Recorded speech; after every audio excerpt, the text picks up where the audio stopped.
Since I started considering the concept of stress pattern in the English language, I created 7 videos in succession in the last couple of days. The first 2 were introductions to this concept. The third was on the stress rule guide in bisyllabic words, focusing on the noun, the verbs, and the adjectives. In the last 4 videos, I've been looking at the same pattern of words that attract the stress on the penultimate syllable.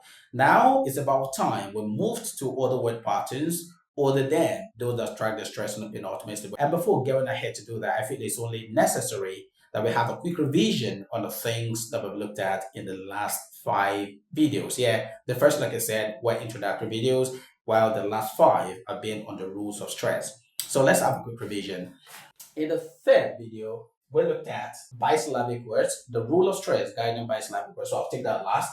In the fourth video, we looked at words ending in ION pattern.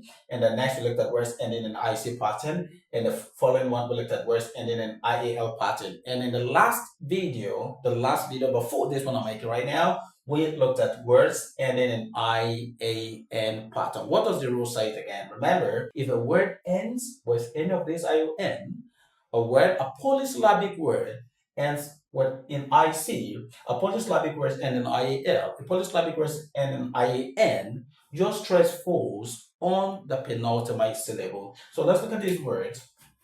Let's look at expectation, for example. Expectation, the word expectation. Which syllable do you think will attract the stress? Okay, that's right. So tation. So we have X. Okay, I don't want to transcribe.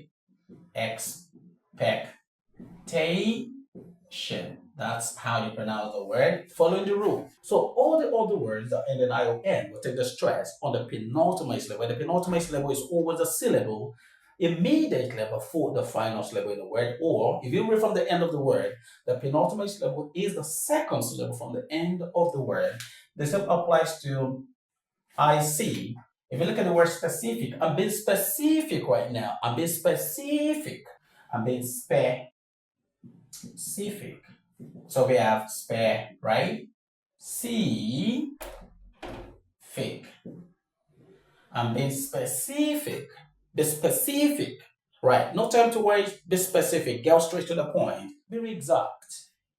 IAL. So let's look at the word artificial. Artificial. Artificial, you have it this way.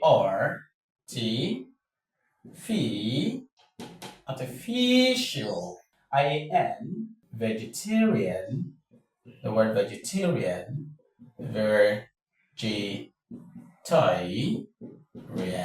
Okay? That is that about the patterns of words that take the stress on the penultimate syllable. Now, in the third video in this series, we looked at the stress rule on bisyllabic words or disyllabic words, 2-syllabic words. I did say that when you have a 2-syllabic word, your stress naturally goes on the first syllable, right? But there is an exception to that rule.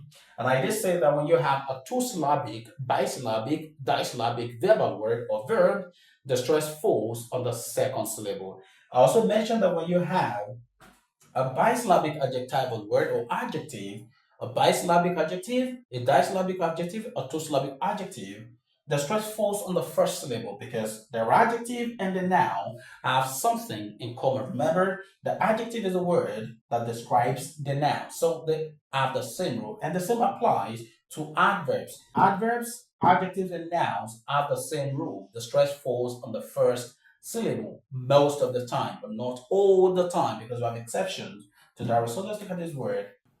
This word. Right. The noun is protest. Right? Protest. Okay. The verb will be, what would the verb be? Okay. Protest. Protest. Adjective, frequent. Frequent. Okay. So that's basically it. Thanks a lot for watching to this end. Remember to keep learning right and speaking right. See you next time.